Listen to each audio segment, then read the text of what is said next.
Welcome to the Blueshirts corner. So today's an off day for the Rangers. They'll be back at work tomorrow playing the Dallas Stars in Madison Square Garden. But I thought I'd give everybody a little bit of an update exactly what's going on with the team. And to be exact, what's going on with Chris Kreider. He had left the game. He had a laceration on his right hand. So he's got a cut on his right hand. It looks like he's going to be out. And, the days of Emerson Edom are in doubt here. It looks like his days as a Ranger are winding down as they have recalled Jason Megna from the Hartford Wolfpack. And I'll be honest, this is great news. I mean, I like the fact that Jason Megna is getting a shot because this guy's good. I mean, I've seen him play with the Penguins. His preseason was phenomenal. That game versus the Devils, him and Brian Gibbons took over that game. Megna had 2 goals and an assist just in the first preseason game. I mean, I felt like he was going to make the team after he played such a strong game. So it's good. It's good to see that he's in the lineup. Well, he's going to be in the lineup. As from what I'm hearing, Emerson Edom is not going to be playing tomorrow. He's going to be a healthy scratch. I don't blame anybody for that. I mean, he had a bomb of a game versus Florida. I mean, he made just crucial mistakes. I mean, he is the reason we got shut out 3-0 pretty much. So, good riddance, I guess. But I just hope that now this means that because Chris Kreider's out, so I'm guessing that Kevin Hayes should be playing versus Dallas. I mean, he should have played versus Florida. So okay, so he's gonna be in the lineup, and it looks like Jason Megna is gonna be the guy in as Emerson Edom is going to be the healthy scratch. Now, I'm wondering is Dylan McIlrath going to play? I mean, I've been waiting for this guy to play a game. I mean, he's been phenomenal. I mean, the guy's got I think a 51.5 shooting percentage, and he's a plus 11 on the season. As guys like Mark Stahl is like a minus 73. Dan Girardi's a minus 83. I mean, it's like, how are these guys still in the lineup? And then the fact that Dan Girardi, his ice time, he's got to be like second on the Rangers in ice time right now, and Mark Stahl isn't far behind him. But yet Keith Yandel will be, the fifth of the defenseman in ice time. I don't understand it, as he is like a 52% shot percentage and a plus 11. I mean, I don't know how these guys aren't on the top pairing. It's horrendous in a sense that they could still be playing Dan Girardi over Dylan McIlrath, the way that they could still have Mark Stahl in this lineup. I understand these are veteran presence here, but at the same time, I honestly don't even care if they were to get traded at this point. I mean, I like the guys, but they're killing me in a sense. They're leaving Henrik Lundqvist out to dry. Alain Vigneault's calling out Henrik Lundqvist like it's his fault, as if, you know what I mean? But he'll still play favorites. He'll still, I don't see him criticizing Dan Girardi. I mean, it's pretty abundantly clear that the guy still has swelling in his kneecap, as he suffered a fracture, a cracked kneecap, whatever it was. Point is, he came back early, and he's still playing awful in a sense. I'm just really hoping that we're gonna be playing a top team tomorrow. I hope that we don't crucify Henrik Lundqvist and just leave him out to dry. I'm just really hoping to see something. I have a good feeling about Jason Megna.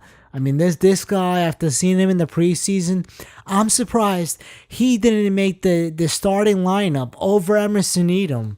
I mean, the fact that Emerson Edom made this team was only the fact that we traded Carl Hagelin for him. And if he was to go to Hartford, it would have been atrocious in a sense.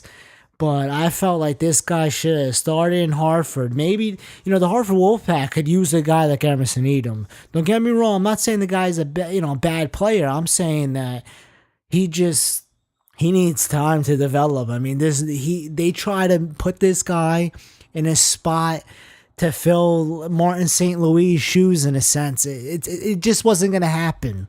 Okay, it just wasn't going to happen. We had plenty of guys that had the NHL experience that played more games than Edom. I mean, the fact that Brian Gibbons, he had a good preseason. Why didn't he make the starting lineup over Edom? I just felt like it was a bad move to begin with to keep Edom in the starting lineup, or to have him as a healthy scratch, in the press box. It hurt his development. It was a waste of trading Carl Hagelin in a sense. I mean, we did get Ryan Gropp.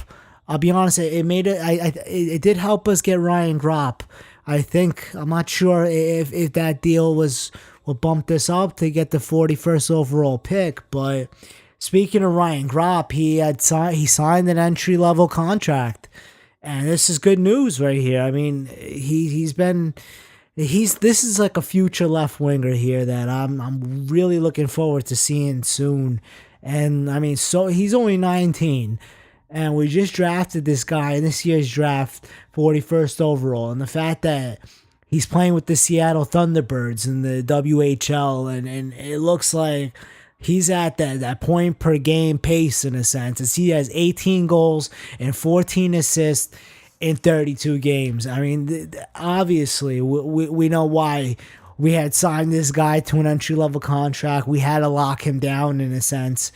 My question, when is Pavel Buchnevich coming over? I feel like if this guy came over, the Rangers, like, they'd be abusing right now.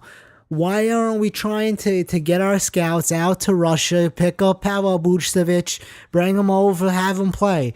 Like, I don't know how this guy hasn't played for the Rangers yet. I've been waiting 3 years for this guy to play already. It's horrendous in a sense. But you know what, Ryan? It's good to see that Ryan Gropp he's playing good. It's good to see that we have some players in the pipeline. And I'm glad he signed an entry-level contract, and it looks like, he might be 3 years away from the NHL in a sense. I mean, he's still young, but I thought they might have signed him a bit too soon in a sense. Maybe, I don't know. I mean, it looks like he might be playing junior for at least a couple of years before he comes to the Hartford Wolfpack. But hey, you know what? I'm not the guy signing this contract here, So I'm just glad that we got this guy locked down for 3 years now. Maybe this is a good move here. I mean, maybe this means that he might be coming sooner than later. I mean, I don't think you're going to sign a guy to a 3-year entry-level contract and not have him play any one of those 3 years. So I have a feeling he should be coming to Hartford probably next season. And that'd be good. That'd be a big boost for this team. I'll tell you, the Hartford Wolfpack right now, they need like that scoring prowess. Like the fact that they had Danny Cristo just up and leave pretty much. He goes and signs with the Blues. I mean, I don't know where he is now. He's somewhere in the minors. But the fact that we didn't even trade the guy, I mean, we gave up Christian Thomas for Danny Cristo, and Danny Cristo just nothing. I mean, it was like pointless in a sense. He never made it to the Rangers, and we let him walk away in the summer in July. So I mean, I'm glad to see that we got guys coming. I mean, Brady Shea's been good. I felt like if you were gonna have to call up, Chris Summers and send Brady Shea back down to Hartford, that was so unnecessary in a sense. I mean, I just felt like Chris Summers, like, there was no point in even recalling this guy. And I'm just really hoping that Brady Shea comes to play with the Rangers next season, because by the looks of what's going on with this team, and from what I'm hearing, it looks like they might be moving Keith Yandel. I mean, I know his contract is up, but at this point, it's like, let's try to move Stahl. Let's try to move. Well, Stahl's got the no move trade clause, but I know that now. I think we're able to move Dan Girardi. I'm going to assume that that's the only reason why this guy is still playing in this lineup, playing the minutes that he's playing on the top pairing, is because they're trying to give this guy some playing time and move him. You move Dan Girardi, that opens up space to be able to re-sign Keith Yandel. We don't have to let him go. just maybe, we pick up Jonathan Druin. That's what I'm hearing. I know he requested a trade from Tampa, so maybe I hear that we're in the hunt for this guy. So I hope that we can pick this guy up and it doesn't cost us a Keith Yandel or any of our prospects. From what I'm hearing, there's a lot of speculation that we might be trying to move goaltenders. I mean, why would we even touch Mackenzie Skapsky or any of these prospects that we have in the pipeline? To try to pick up a guy. The problem is the defense right now, and we have guys that could be moved on the defense that could fix bring in that top six forward that we're lacking on the right side. I mean, I have a feeling maybe we move Emerson Edom, maybe we move Girardi. Those two guys, that's more than enough to pick up Jonathan Druin. I mean, I think that Girardi and Strawman together, maybe, you never know, that might even hurt us because Tampa Bay is so good. But I hear Steven Stamkos, he might be on the trading block. Yeah, we want Steven Stamkos. It's going to cost us a lot. So let's not get our hopes up. Let's not start dreaming just yet. Anyway, I'm just going to keep everybody posted. Just remember, let's go Rangers.